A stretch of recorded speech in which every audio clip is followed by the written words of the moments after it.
Hey, hello, bonjour. Welcome to Entailing Tales with Sush.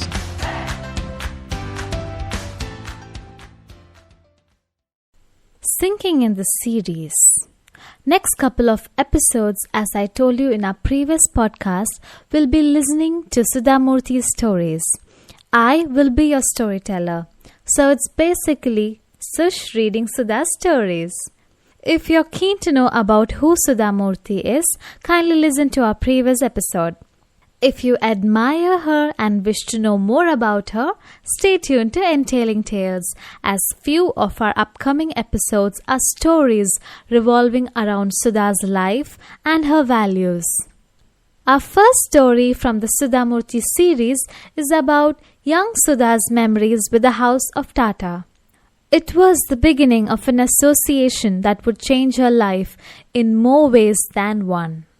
Reading Appro JRD from Sudha Murthy's How I Taught My Grandmother to Read. There are 2 photographs that hang on my office wall. Every day when I enter my office, I look at them and start my day. They are pictures of 2 old people. One is of a gentleman in a blue suit, and the other one is a black and white photograph of an old man with dreamy eyes and a white beard. Many people have asked me if they are related to me. Some people have even asked me, is this black and white photo that of a Sufi saint or a religious guru? I smile and reply, no, nor are they related to me. Then why do you look at them and start the day? These people made an impact on my life. I am grateful to them. Who are these people? The man in the blue suit is Bharat Ratna JRD Tata, and the black and white photo is of Sir Jamshedji Tata. But why do you have their photos in your office? You can call it gratitude. Then invariably, I have to tell the person the following story. It happened a long time ago. I was young and bright, bold and idealistic. I was studying in the final year for my master's degree in computer science at Indian Institute of Science, Bangalore, which was then known as the Tata Institute. For me, life was full of fun and joy. I did not know what helplessness or injustice meant. It was probably the April of 1974. Bangalore was just becoming warm. Red gulmohars were blooming at the IISc campus. I was the only girl in my postgraduate department in engineering and was staying in the ladies' hostel. Other girls were pursuing their research in different departments of science. After completing my post-graduation, I was keen to go abroad to do my doctorate in computer science and had already been offered scholarship from universities in USA. I had not thought of taking up a job in India. One day, while on the way to my hostel from the lecture hall, I saw an advertisement on the notice board. It was a standard job requirement notice from the famous automobile company Telco. It stated that the company required young, bright engineers, hardworking with excellent academic background, etc. At the bottom there was a small line, lady candidates need not apply. I read it and was very upset. For the first time I was faced with gender discrimination. Though I was not keen on taking up a job, I took it as a challenge and decided to apply. I had done extremely well in my studies, probably better than most of the boys. Little did I know then that in real life to be successful, academic excellence is not a necessary condition. After reading the notice, I went fuming to my room. There, I decided not only to apply for the job, but also to inform the topmost person of the management of Telco about the injustice. I got a postcard and started to write. But there was a problem. Who was the head of Telco? I did not know. I was so ignorant that I thought it must be one of the Tatas. I knew JRD Tata was the head of the Tata Group. I had seen his pictures in newspapers. Actually, Sumant Malgoankar was then its chairman, which I was not aware. I took the postcard and started writing. Even now, I clearly remember what I had written to JRD. Tatas have always been pioneers. They are the people who started the basic infrastructure industries in India like iron and steel, chemicals, textiles, locomotives, etc. They have cared for higher education in India since 1900 and are responsible for the establishment of the Indian Institute of Science. Fortunately, I study there, but I am surprised that in such a company you can make a distinction between men and women. I posted the letter that was written in anger and after a few days forgot about it. Within 10 days, I received a telegram stating that I had to appear for an interview at Telco Pune at their expense. I was taken aback, but my hostel mates told me I had to use the opportunity to go to Pune free of cost. And the reason? Pune saris were cheap. I was told to buy saris for them.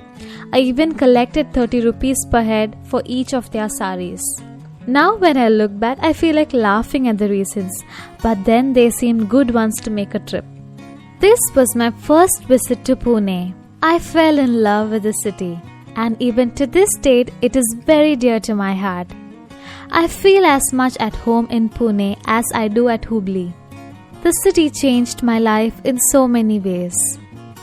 As directed, I went to Telco's Pimpri office for the interview.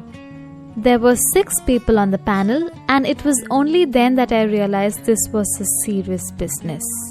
This is the girl who wrote to JRD. I heard them whisper to each other as soon as I entered. By then, I knew for sure that I would not get a job. And when I wouldn't get a job, why should I be scared? So I was rather cool for the interview. Even before they started the interview, I knew they were biased, so I told them rather rudely, I hope this is only a technical interview. They were taken aback by my rudeness, and even today I am ashamed at my attitude. During the interview, they asked many technical questions and I answered all of them. Then one elderly gentleman with an affectionate voice told me, "Do you know why we said that lady candidates need not apply? The reason is that to this day, we have not employed any ladies on the shop floor of the factory. This is an automobile industry. Trainees may have to work in shifts. For training, we may have to send them to Jamshedpur in Bihar. All our plants have men and machinery. Our trainees may have to drive. We have a trainees hostel and a guest house for them. If a lady enters, then how can we accommodate her? We do not know how men on the shop floor will accept her. How will she come for shifts? We care for our employees, particularly if she is a lady. It is not a college where there is no gender difference. This is a factory. When it comes to academics, you are a first rank throughout. We appreciate that.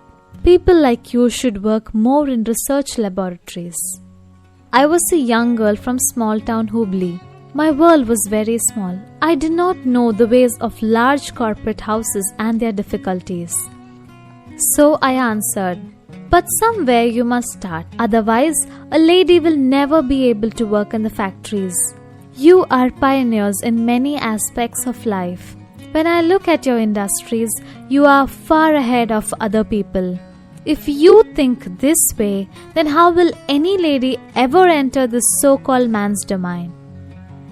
Training a candidate costs a lot to our company. You are of a marriageable age.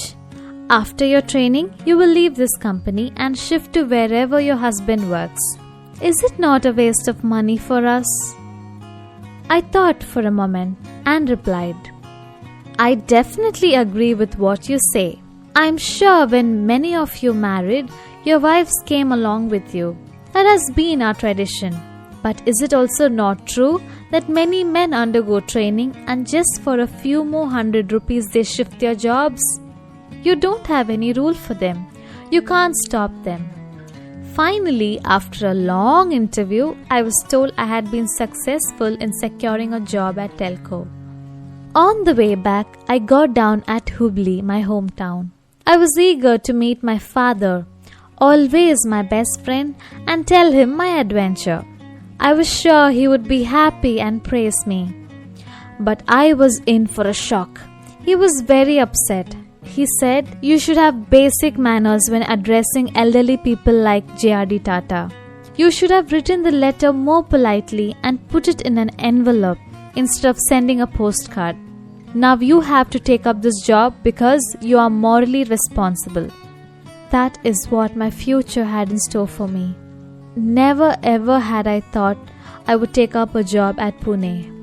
There I met a shy young man from Karnataka. We became good friends and married. The elderly gentleman who interviewed me was Dr. Sudha Murthy, who was an excellent technocrat and human being. I worked with him for some years. After joining Telco, I realized who JRD was. He was the uncrowned king of Indian industry. I did not get to meet him until I was transferred to Bombay. JRD had an office at Bombay House, the headquarters of Tata Industries. One day, I was supposed to show some reports to our chairman, Mr. Malgoankar, whom everyone always referred to as SM. So I went to his office on the first floor of Bombay House. While I was in SM's office, JRD walked in. That was the first time I saw Appro JRD. Appro means ours in Gujarati. In Bombay House, people used to affectionately call him Appro JRD. By this time, I knew who he was and was feeling very nervous, remembering my rude postcard to him. SM introduced me very nicely. "Jay, look, this young girl is an engineer and that too a postgraduate. She has worked on the shop floor at Telco. Is it not unusual?" She was the first girl in our Telco shop floor. JRD looked at me. I was praying he would not ask me any question regarding my interview or the postcard. Thankfully, he didn't ask me anything about it. Instead, he remarked, "It is nice that in our country girls are getting into engineering. By the way, what is your name?" When I joined Telco, I was Sudha Kulkarni, sir. Now I am Sudha Murthy. "Where do you work?" "At Nanavati Mahalaya," I replied. He smiled at me, nodding his head, and the two men started their discussion. I just ran out of the room. After that, I used to see JRD on and off. He was the chairman of a large group of companies, and I was only an engineer in one of those companies. There was nothing we had in common. I used to look at him with awe. One day, I was waiting for Murthy to come and pick me up after office hours. To my surprise, I saw JRD standing next to me. I did not know how to react. I was feeling uneasy.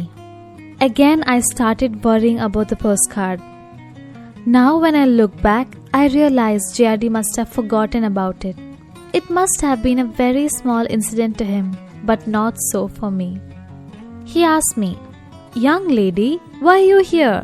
Office time is over." I said, "Sir, I'm waiting for my husband to come and pick me up." JRD said, "It is getting dark. There's no one in the corridor. I will wait with you until your husband comes."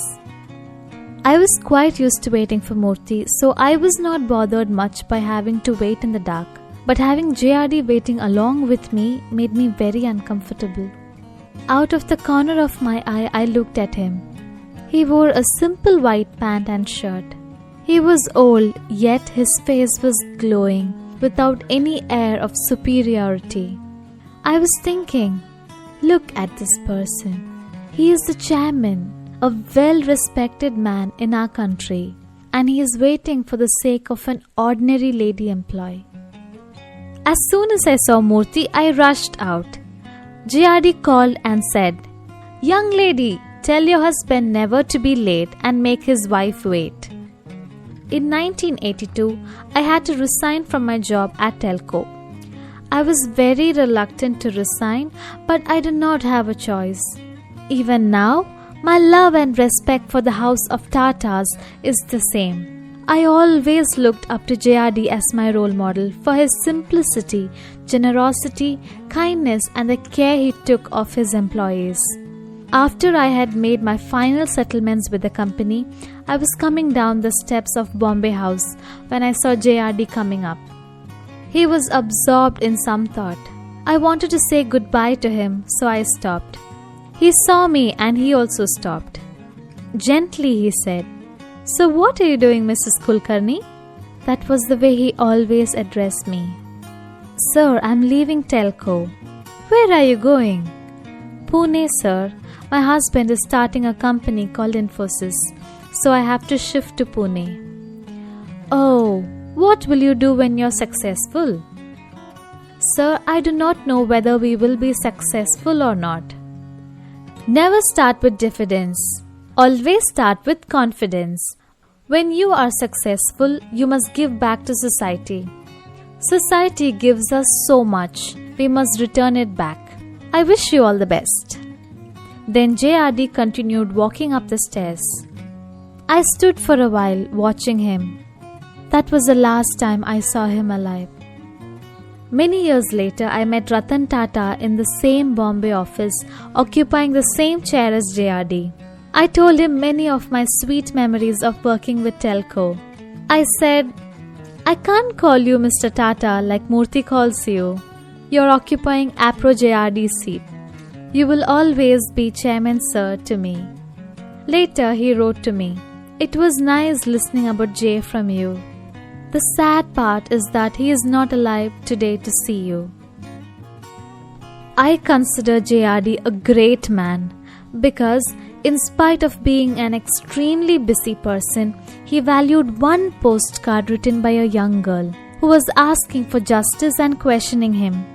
He must have received thousands of letters every day. He could have thrown mine away in a dustbin, but he didn't do that. He respected the intentions of that unknown girl who had neither influence nor money and gave her an opportunity to work in his company. He did not merely give her a job, but also changed her life and mindset forever. Today, in any engineering college, I see that 40 to 50% of the students are girls. On the shop floor of many mechanical industries, we see so many ladies working. That time, I think of JRD fondly. If at all time stops and asks me what I want from life, I would say I wish JRD were alive today to see how the company we started has grown. He would have enjoyed it wholeheartedly. Thank you. With that, we come to the end of our first story from the Sudha Murthy series. Stay tuned to Entailing Tales.